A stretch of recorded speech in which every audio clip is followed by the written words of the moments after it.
If you're wondering what it takes to prepare your children at a young age for a successful academic future at a university, this episode is for you. If you're in the process of helping your teen with a college or university application, you need to listen to this episode before you do anything else. My guest is here to take all the mystery and guesswork out of the college university prep process, and he will join us in just a moment, so don't go anywhere. Before we begin, I'd like to thank our proud sponsor of this episode and the Fatherhood Challenge, InGenius Prep. InGenius Prep is the world's premier admissions consulting firm, proud to be officially recognized as the country's top college admissions consultants, helping students prepare for admissions to top schools through individualized educational programs that increase chances of admission by up to 10 times. InGenius Prep students work with former admission officers to differentiate themselves from other competitive students in 3 areas colleges evaluate students: in academics, extracurricular activities, and personal characteristics. Just this past admission cycle, InGenius Prep students have secured 110 offers from Ivy League schools, 268 offers from top 20 schools, and 904 offers from top 50 schools. InGenius Prep student success lies within the fact that InGenius Prep is an all-in-one consulting firm offering every service a family needs, whether it be test prep, tailored candidacy building mentorship, academic mentorships, the Leadership and Innovation Lab, soft skills courses, writing courses, and other customized programs to develop their application persona to the most effective and authentic extent to share with colleges. Just click on the link in the episode description to book a free strategy call with one of InGenius Prep's college experts, or you can visit ingeniusprep.com. That's ingeniusprep.com, and let them know you came from the Fatherhood Challenge. Welcome to the Fatherhood Challenge, a movement to awaken and inspire fathers everywhere to take great pride in their role and to challenge society to understand how important fathers are to the stability and culture of their family's environment. Now, here's your host, Jonathan Guerrero. Greetings, everyone. Thank you so much for joining me. My guest is the CEO of InGenius Prep, Joel Butterly. Joel, thank you so much for being on the Fatherhood Challenge. Pleasure to be here. Thanks for having me. So, Joel, what is your favorite dad joke? You know, I have so many, and they're all so equally bad. The one that comes to mind is, what do you call a factory that produces decent products? A satisfactory.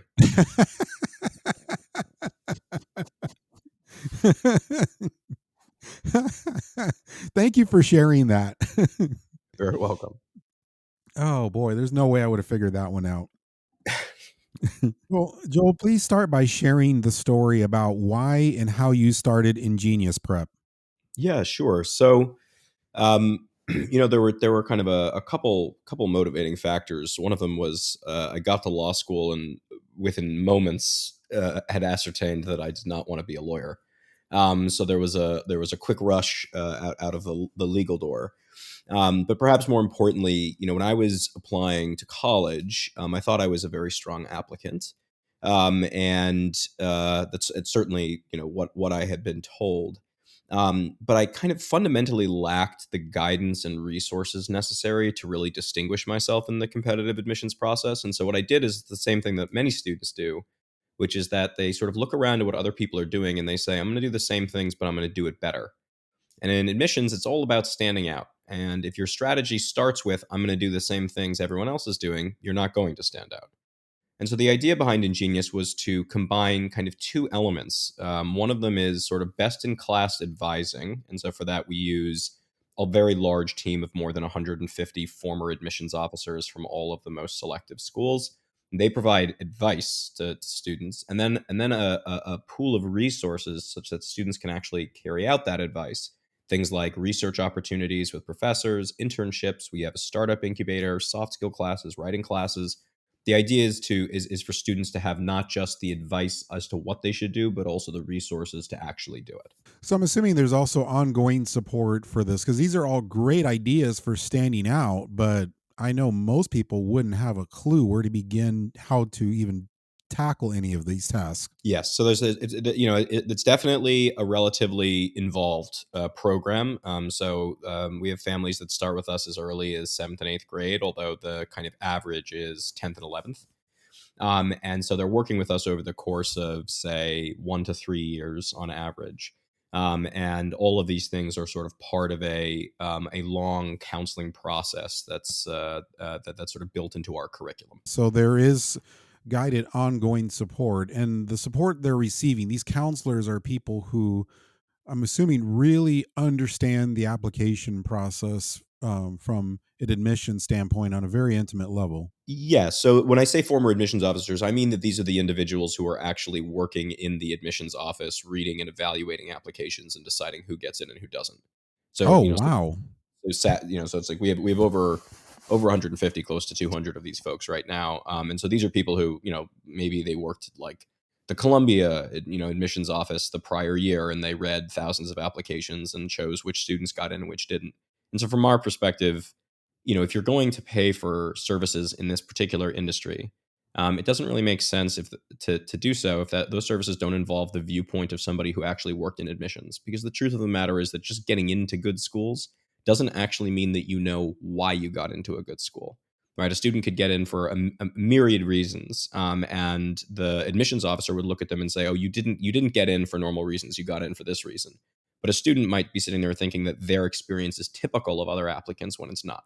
What can dads start doing with their kids right now at an early age to help them develop the skills they need to get into a good university and do so without compromising the parent-child relationship? One that I think is equal parts kind of my parenting philosophy, but joined with the observations that I've had having seen tens of thousands of young children, middle school and high school kids, is that students really do need to be exposed to some amount of failure from a relatively young age. Something that is kind of pervasive today among students that we work with, no matter how talented or hardworking they are, is that they have no ability to risk or sustain failure in such a way that precludes them from taking risks. So, just a simple example is I mentioned that we have a startup incubator where students will kind of ideate, launch, and build companies and nonprofits. One of the most challenging parts of it is convincing students to take the risk of kind of putting themselves out there such that they can either succeed or fail. Students are so used to being in a world where if you just do exactly what is instructed, you're fine. You can't fail. And that's of course not the way the world is. And so I think that that's something that I personally will spend a good deal of time on with my son and daughter, so that they understand that it is okay to fail, and that it is desirable to take some risk, and risk failure. Beyond that, early years is mostly about interest exploration and soft skill development. If a student kind of rolls into middle school and high school with a really solid, really strong abilities in academic writing, close reading, public speaking, and time management, they are going to be miles ahead of the competition. And then interest exploration is just the best case scenario is that a student comes into high school knowing what they're really passionate about, because admissions is all about delving really deeply into that area of passion, that area, and developing an expertise around that passion. And so the best way that fathers can help their children with this, is to expose them to different disciplines. It's like, oh, here's a documentary about World War One. Like, let's watch this together. Do you like it? Do you not like it? Here's an article I read, in Wired about a new scientific breakthrough. What do you think of it? Ultimately, school does not prepare students well for interest exploration, because the subjects that are studied in school are sort of a blend of different things. History, even at the high school level, history is kind of an amalgam of like 5 different subjects: sociology, anthropology, political science, history, etc. And so it's very, very helpful if students have some exposure to the actual subjects, which usually means a slightly more advanced level of content, and that will do wonders for them in high school. That's fascinating advice. In the homeschool world, for example, this strategy is a very, very common thing, exposing children at a very early age to different disciplines, different subjects, and different experiences. But this is something that everyone can do, whether you're a homeschooler or whether your kids are associated with a local school district. It really doesn't matter. This is something any parent or any dad can do with their children. Absolutely. And I would say that about 10% of the parents that I speak to, parents of, younger children, middle schoolers, even early high schoolers, about 10% can answer the question, what is your student really passionate about?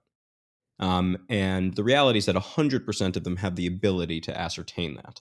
And it's not just by asking the student, what do you like? It's by actually actively working with a student to figure out, okay, like what are the things that you don't like? We can strip those away.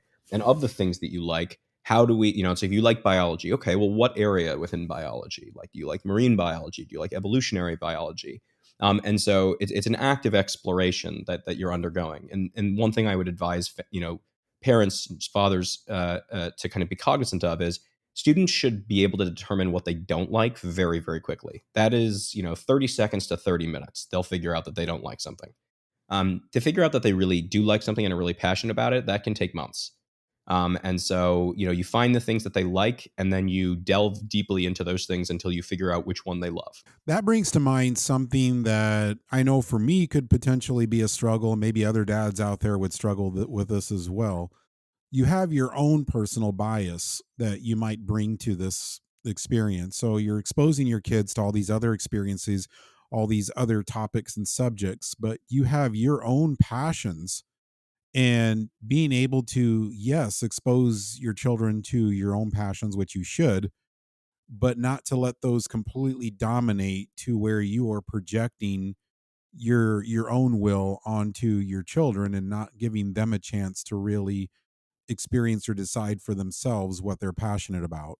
Yeah, I think that is definitely always a risk. I think particularly with fathers, there is a kind of natural inclination to want your children to sort of follow in your footsteps. That's not always true, but it's more true of fathers than mothers, from my observation. My advice is just, most of these students, the ones who are kind of led by fathers that they really respect and admire, and those are almost always the fathers who let the students be themselves, don't force them to do things, are supportive, or are kind of uplifting. They tend to end up doing what the father does. The and that is a fairly, or at least studying something that's relevant to what the father does. I don't have Wow. data, but it's, these students, the fathers in finance, and the it's very obvious to which ones have a good relationship with the father, because the ones who have a good relationship with the father, they say, oh, I'm interested in business, or I'm interested in finance, or I'm interested in this or that. And it's obviously something that the student is proud of, that they would be kind of pursuing it. And then there's the ones, students, where there's kind of an obvious tension between the student and the father, usually because the father is extremely disapproving, and a little bit overbearing. And in those cases, the student usually chooses the thing that's going to most annoy the father, which is, the father says, I'm in finance, and the student says, well, I want to study, medieval Russian literature or something like that. Like so I would say, if you're doing, if you're doing a good job of letting the students sort of be themselves, and explore, and you're giving them the opportunity to pursue other interests beyond the things that interest you, um, more often than not, you will find that you have greater level of conformity to your interests than if you push too hard. Let's talk about middle schoolers. What can a dad of a middle schooler focus on to make sure their child is Ivy League material? There's a lot of noise made, I mean, everywhere in the media, in like, by other companies in this industry, about how convoluted and complicated the admissions process was. I think that there was an article, it was either the Atlantic or the Wall Street Journal, that was, the title of which was sort of like the most complicated admissions year of all time, something like that, and that was this year. um, and there are a lot of nuances, there are complexities, but fundamentally, I firmly believe that the admissions process is actually pretty straightforward, and that 80 to 90% of how decisions are actually made, revolve around just two variables. And this is quite consistent, both anecdotally and from the sort of data analysis that we've done. So, uh, getting into an Ivy League school, getting into any selective school, but let's just say Ivy League, is really about these two things. The first is, are you academically qualified? Which everyone knows about. You have to have good grades, great test scores. What people don't understand is that grades and test scores are kind of a binary variable. They're not a they don't exist on a sliding scale. Meaning, that you either are qualified or you are not. There's no such thing as like, there's no school where if you have a 1550, you are less academically qualified than if you have a 1600 on the SAT. In both cases, you're qualified. It doesn't matter whether you're applying to UC Berkeley or to Princeton. You're qualified. And so the important thing to understand there is you don't necessarily have to be number one. You have to be above a certain threshold. And what that threshold is depends on the school that you're applying to. And for your GPA, it also depends on the high school that you're at. For like an average competitive private school, if you're in the top 10% of your grade academically, you're probably academically qualified for most schools, or like the most highly selective schools, including most of the Ivy League. And that's a very rough shorthand, but generally speaking, it holds true. That's variable one. Variable two is, and this is really where most of the heavy lifting is done, because at schools like Harvard and Yale, anywhere between 60 to 80% of the applicant pool is academically qualified. And of that population, fewer than 1 in 10 is actually admitted. So variable two does much of the heavy lifting. That is basically, are you an expert at something? Have you identified a passion or an interest as young as possible? And have you developed that passion or interest to the point that you can rightfully be called an expert for your age group? So the reason that I went through this long explanation is that sort of creates the framework for fathers in terms of how to help their students. In middle school, it is interest exploration and it is soft skill development: reading, writing, public speaking, time management, study skills. Let me throw that in there. And then in high school, it is about taking that interest that you have ascertained in middle school or before and developing the most sophisticated, comprehensive extracurricular profile you can. So probably not necessarily go into this level of detail, but assuming that the kid is interested in public health, first thing might be student starts a public health group at their school, shows leadership. It's not super unique. A lot of students do stuff like this, but it shows leadership and it's related to your interests. Then they do community-based opportunities. They volunteer for local hospital, volunteer as an EMT, et cetera. Then maybe they work with a professor. They write a research paper of their own. Maybe they submit it for publication. Maybe they start a public health organization of their own, kind of in their community. That's what an expert looks like. So it's sort of these stepping stones in increasing complexity. But that's what fathers should be focused on most of all. The soft skill development, followed by interest exploration, and then an extracurricular enhancement. I'm backing up just a little bit to something you said, helping them get published, write a paper, and actually become a publication. My wife post PhD is at that point where she has been working really hard to try to get her material published. This is why I'm fascinated by this, because you are starting very, very advanced skills very, very early in their lives before they even get into an Ivy League school, before they're even ready for a PhD program. Yeah. Yeah. So my wife also wrapped up a PhD and has gone through the somewhat arduous process of getting her dissertation. Wow. Um, the Yeah. So just to be clear, when high school students are publishing, they're not publishing in professional journals. That Sure, that is a sure. that is would be, I think, far too tall an order for basically every high schooler. The Normally what they're doing is they're submitting to peer reviewed journals uh, that are peer reviewed by high schoolers, college students, most often college students or PhD candidates. And so there are a few of these. Like we work with the Journal of Student Research, the National High School Journal of Science, the Scholarly Review, and they're all reputable organizations that publish work from mostly high school and college students. And so that's sort of what you'd be going for. It's not enough to just sort of throw your research paper like on Facebook or on medium.com, like any place where you can just pay to play. That's not really going to confer much of an advantage. But if there's a selection process and a review process, then it can be quite valuable. How do you balance getting your child into school activities or extracurricular programs they enjoy versus pushing them into activities that will help their academic success and do so without straining relationships? What I would say is that if sort of a college, let's call it a college counseling approach, whether that's done by a professional firm or by parents, uh, if done correctly, most of the student's time should be dedicated to time other than studying will be dedicated to extracurricular activities that relate directly to their area of passion.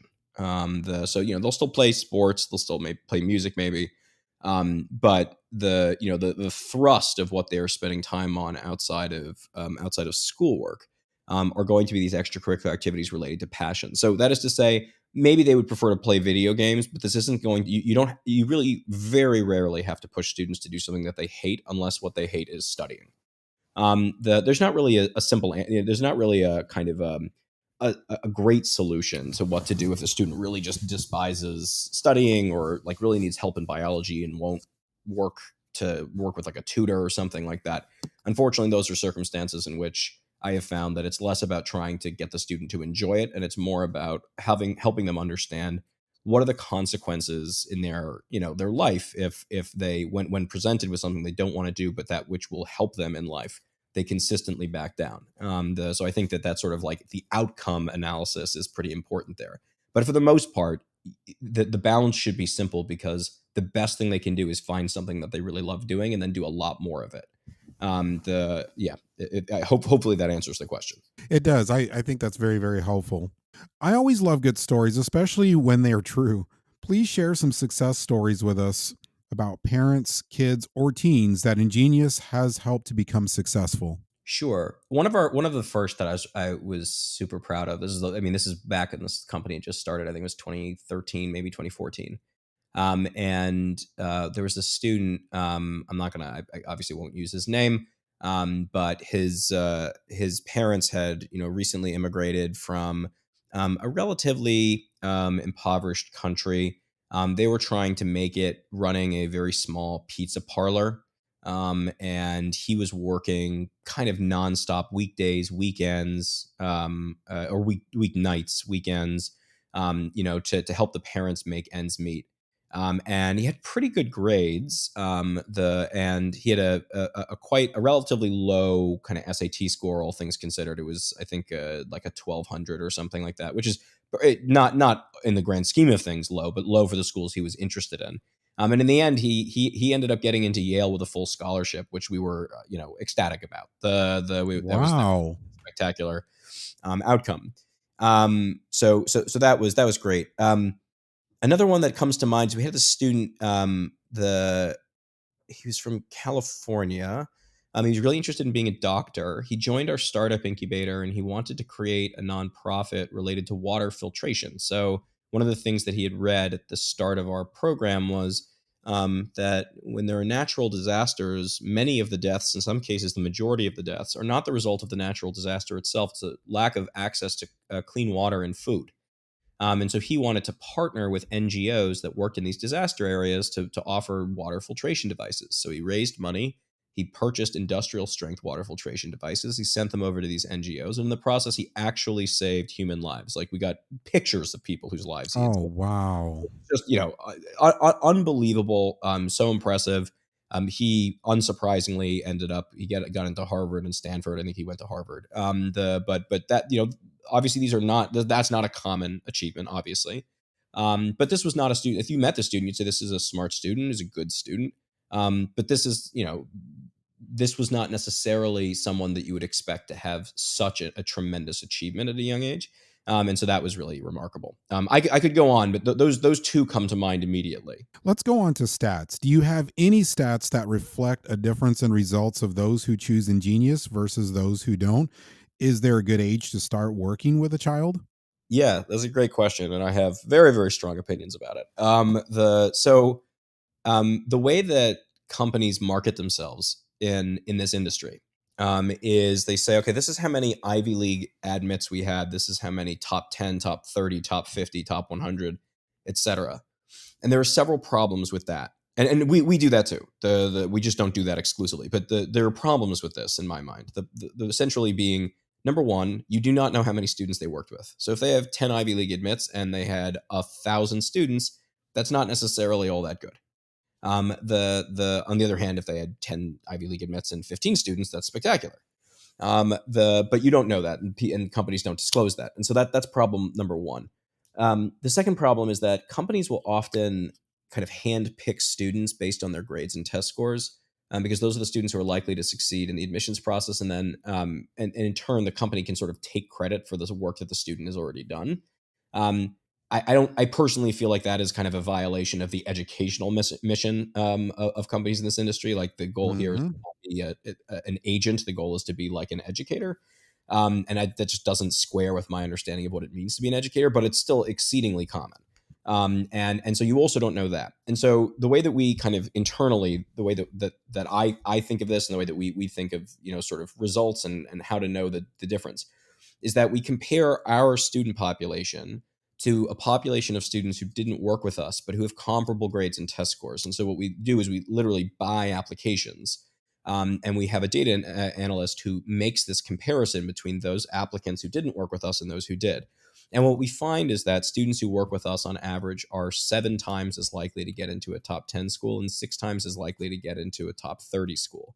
Which, when you're thinking about it, at any of these schools, you might your probability of success might be somewhere between 5 and 10%, right? Which means that if you apply to like 5 reach schools and those schools are all 5 to 10%, probability says you're being rejected by all of them. If you septuple or sextuple those numbers, multiplied by 6 or 7, the all of a sudden your probability of getting into at least one is extraordinarily high. And so it's the difference between being overwhelmingly likely to be rejected by all versus being overwhelmingly likely to be admitted by at least one. So that's sort of how when I think about how good is the service valuable, that's what I'm thinking about, is what is the improved probability, the improved likelihood that you succeed. And it's and so hopefully that kind of catches on in the industry. But that's, from my perspective, really the only thing you should concern yourself about from an outcome perspective, because everything else can be sort of manipulated. In terms of the when good age to start working with a student, I mean, the kind of my blunt answer is earlier is generally better. For college preparation, the absolute earliest that I imagine being truly valuable is 7th or 8th grade. I do not think that doing things in 6th grade or elementary school that are related to college admissions are particularly useful. Like, you can do soft skill development at those ages, but you really can't do much in the way of extracurricular enhancement, etc.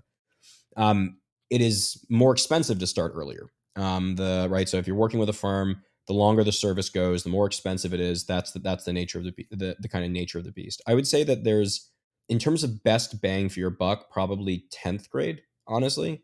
The Which is to say, like, if I were to put this in terms of increased probability of success, what we find is that students who start work with us just on 12th grade are about 2 to 3 times as likely to get into a top school. Students who start with us in 8th or 9th grade or earlier are closer to 9 times as likely.